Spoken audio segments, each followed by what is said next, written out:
Nombre, chapitre 15. Règles sur les offrandes et les libations.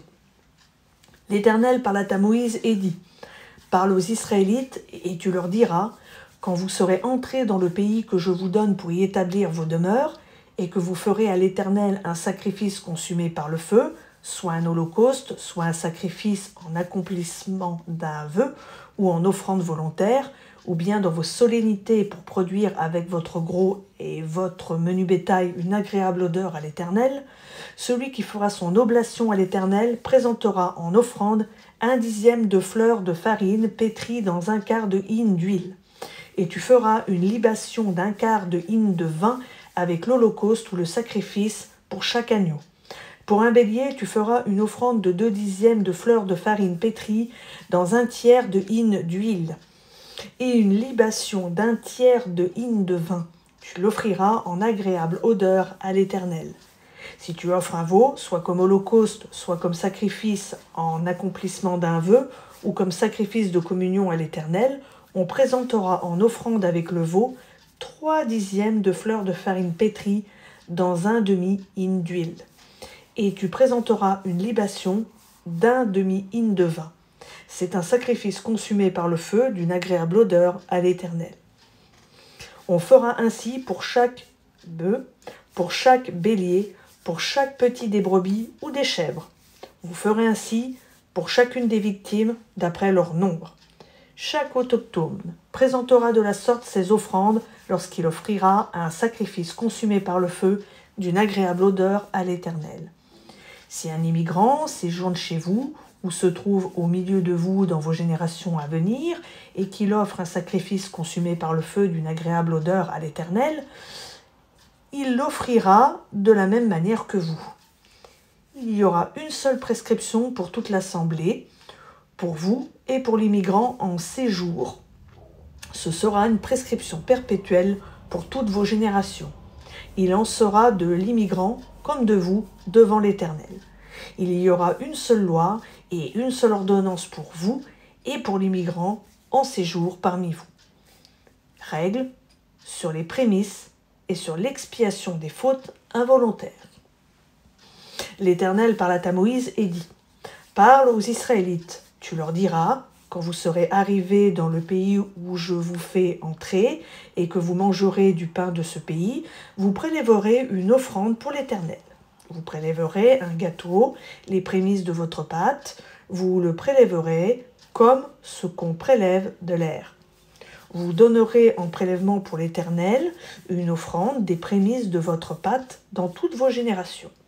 Si vous péchez involontairement, et si vous n'exécutez pas tous ces commandements dont l'Éternel a parlé à Moïse, tout ce que l'Éternel vous a ordonné par l'intermédiaire de Moïse, depuis le jour où l'Éternel a donné des commandements, et plus tard dans vos générations à venir, si l'action a été commise involontairement sans que la communauté s'en soit aperçue, toute la communauté offrira un jeune taureau en holocauste d'une agréable odeur à l'Éternel, avec son offrande et sa libation. Selon l'ordonnance, elle offrira encore un bouc en sacrifice pour le péché.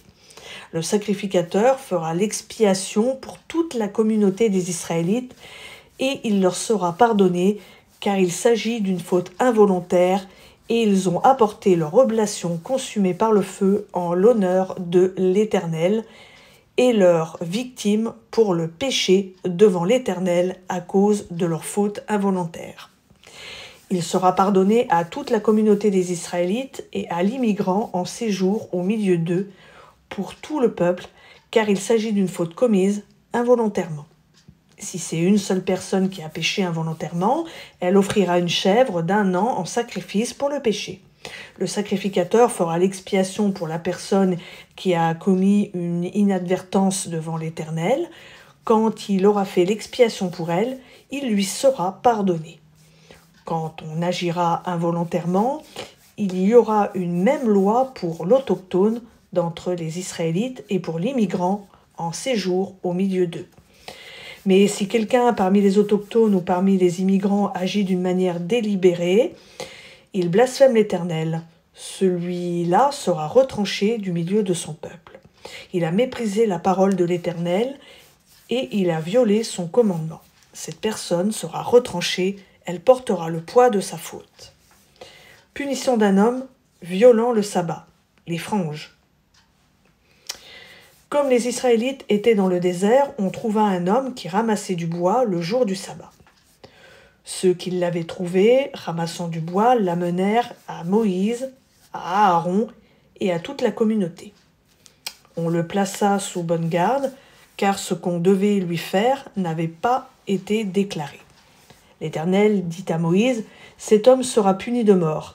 Toute la communauté le lapidera hors du camp. » Toute la communauté le fit sortir du camp et le lapida. Et il mourut comme l'Éternel l'avait ordonné à Moïse. L'Éternel dit à Moïse, « Parle aux Israélites, et tu leur diras qu'à chaque génération, ils se fassent une frange au bord de leurs vêtements et qu'ils mettent un cordon violet sur cette frange du bord de leurs vêtements.